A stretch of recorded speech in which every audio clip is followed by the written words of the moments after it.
They don't make headlines every week. They don't post flashy recruitment ads on every corner of the internet.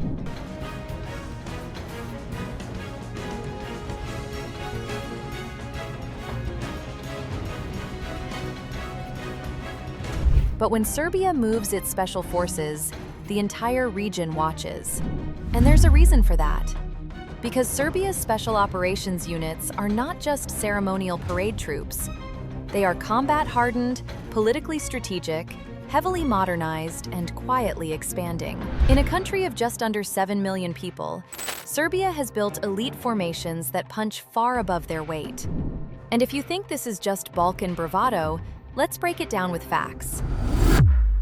At the center of Serbia's elite capability sits the Special Brigade, formed in 2006 by merging the 72nd Special Brigade and the 63rd Parachute Brigade. This was not cosmetic restructuring. It was consolidation for efficiency and specialization. Today, the brigade includes airborne, reconnaissance, counterterrorism, and diving units. According to Serbia's Ministry of Defense publications, the brigade operates under direct general staff control, which means it is designed for rapid deployment and high-priority missions. Translation? When something serious happens, they're first on the call sheet. And then there's the police side. Serbia's SAJ, the Special Anti-Terrorist Unit, functions under the Ministry of Interior and is considered one of the most capable counter-terror formations in Southeast Europe. It was formed in 1978, giving it decades of operational experience, including domestic counter-terror operations and high-risk arrests. Serbia doesn't publicly release detailed operational records for obvious reasons, but what is documented shows consistent high-readiness training cycles and participation in multinational exercises. Units regularly train with EU and regional partners, and Serbia remains a participant in NATO's Partnership for Peace framework. That matters. It means interoperability isn't theoretical. Now let's talk manpower. Serbia's total active military personnel is estimated at roughly 22,500, according to the Global Firepower Index, which ranks Serbia 63rd out of 145 countries in 2024. That's mid-tier globally. But special forces are not about size. They're about concentration of capability. Serbian special operators undergo rigorous physical selection, airborne qualification, advanced marksmanship, urban warfare drills, mountain warfare training, and amphibious operations preparation. The 63rd Parachute Heritage in particular emphasizes airborne insertion and rapid maneuver. Open defense reports confirm that Serbian paratroopers conduct both static line and free-fall jumps, including night operations. And here's where Serbia's geography becomes an advantage. Mountainous terrain, river systems like the Danube and Sava, dense urban environments, and border zones provide a natural training laboratory. You don't need a Hollywood set when half the country looks like a tactical obstacle course. Plus, Balkan winters build character. If you can operate in February in southern Serbia, you can operate almost anywhere. Frostbite is basically an unpaid instructor. Equipment is another key factor. Serbian special forces are not stuck with Cold War leftovers. Over the past decade, Serbia has significantly modernized infantry gear. Zastava Arms provides domestically produced assault rifles like the M21 and newer modular systems. Optical systems, night vision equipment, and modern communications gear have been integrated progressively, as reported in Serbian defense expos, such as Partner. Armored mobility also matters. Special units can deploy in vehicles such as the domestically produced Lazar 3 808 armored vehicle and the Miloš 404 MRAP. These platforms provide protection against small arms and mines while allowing rapid maneuver. Publicly available defense specifications show modular remote weapon stations and ballistic protection levels comparable to other regional armored carriers. Air mobility elevates everything. Serbia operates Airbus H-145M helicopters, confirmed by Airbus delivery records beginning in 2018. These helicopters support rapid insertion, medevac, and reconnaissance missions. Add to that Mi-35M attack helicopters acquired from Russia in 2019, as acknowledged by official Serbian defense statements, and you have escort capability for special operations. And soon, Serbia will receive 12 Rafale fighter jets under a $2.7 billion agreement with France. Deliveries expected between 2028 and 2029, according to French and Serbian government announcements in 2024. While Rafales are not special forces tools directly, air superiority and precision strike options dramatically enhance operational security for elite ground units. Air defense coverage also contributes to survivability. Serbia fields Fk-3 air defense systems acquired from China in 2022, confirmed by multiple international defense analyses. Combined with Pantsir S-1 systems, Serbia maintains layered short and medium-range coverage. For special operators, that means reduced vulnerability to hostile air threats in a regional contingency. Now let's address Doctrine. Serbia officially declares military neutrality through parliamentary resolution. It is not a NATO member.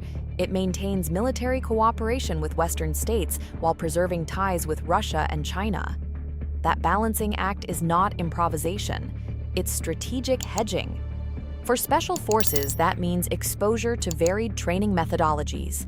Exercises like Platinum Wolf, which include US, European, and regional participants, provide joint peacekeeping and counterterror training opportunities. At the same time, Serbia has historically conducted exercises with Eastern partners. That dual exposure produces adaptable operators. Some call it sitting on two chairs. Serbia calls it keeping options open. In the Balkans, flexibility isn't a luxury, it's survival. Now, how powerful are they really?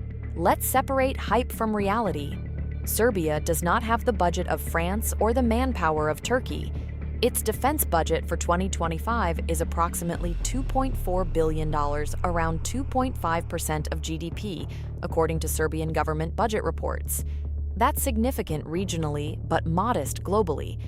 However, special forces do not require massive standing armies. They require funding prioritization, and Serbia has clearly prioritized modernization of rapid reaction and counter-terror elements. The reintroduction of short-term mandatory military service starting in 2025, as announced by Serbian officials, increases the trained manpower pool. Even if special forces remain professional volunteers, a larger trained reserve enhances national surge capability. For a country surrounded largely by NATO members, readiness is not symbolic, it is strategic. Operationally, Serbia's elite units focus on territorial defense, counterterrorism, border stabilization, and rapid mobilization. Kosovo remains a sensitive flashpoint. While NATO's KFOR mission maintains presence there, periodic tensions have required visible Serbian troop movements near administrative boundary lines. Public reports from 2023 documented increased readiness levels during specific crises. Special forces in such a scenario serve as deterrent signaling tools. They can deploy quickly, operate precisely, and project competence without escalating to full conventional warfare. And here's the thing about deterrence. It works best when nobody wants to test it. Serbian special operators are not designed for global expeditionary warfare. They are designed for short distances, rapid escalation control, and layered defense integration. In a region where a border crisis can ignite within hours, speed matters more than scale. Psychological factors also play a role. Serbia's military identity is deeply rooted in national history. From the Balkan Wars to World War conflicts to the 1990s, military resilience is embedded in national narrative. Morale is not an accessory, it's doctrine. And morale in Serbian units has a particular flavor: confident, stubborn, occasionally theatrical. Parade footage from Belgrade regularly showcases elite formations in full combat gear, night vision mounted helmets, and modernized small arms. That visual messaging is intentional, because in the Balkans, perception is half the battlefield. Are Serbian special forces the most powerful in Europe? No. Units like the UK's SAS or France's Commandos Marine operate at global scale with larger budgets and broader mission sets. But are Serbian special forces insanely powerful relative to their country's size, budget, and geopolitical constraints? Absolutely. They are well-trained, regionally focused, politically supported, increasingly modernized, and backed by a domestic defense industry that reduces foreign dependency.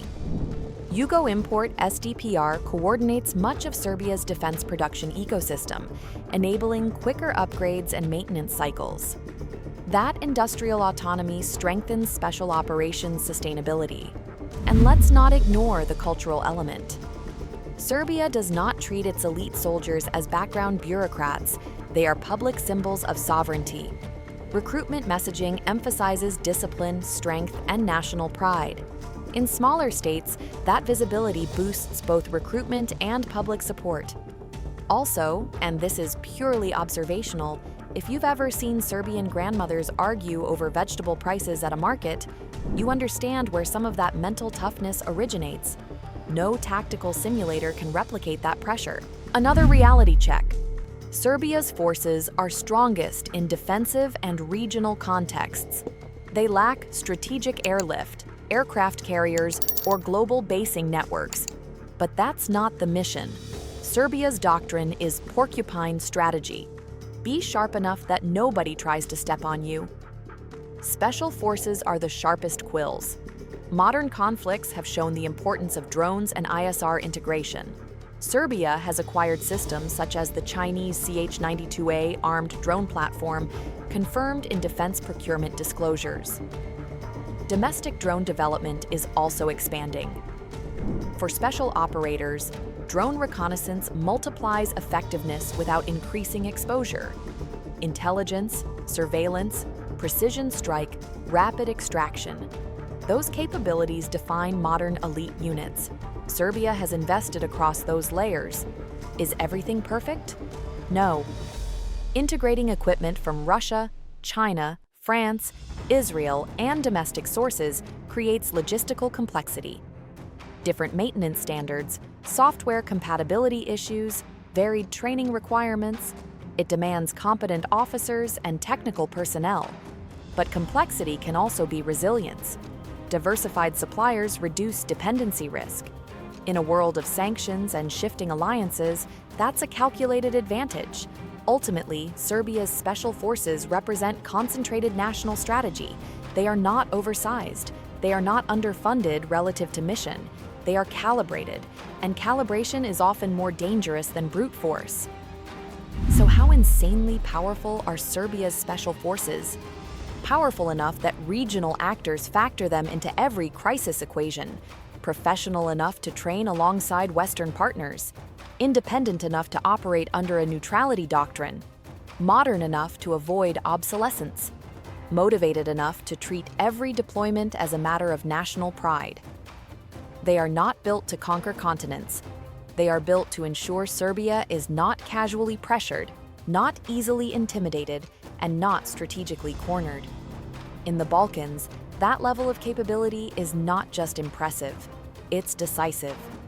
And as Serbia continues modernization, from Rafales in the sky to upgraded armored mobility on the ground, its special forces sit at the center of that transformation. Compact, hardened, politically symbolic, operationally relevant. In a region where history moves in cycles, one thing is clear: nobody underestimates them anymore.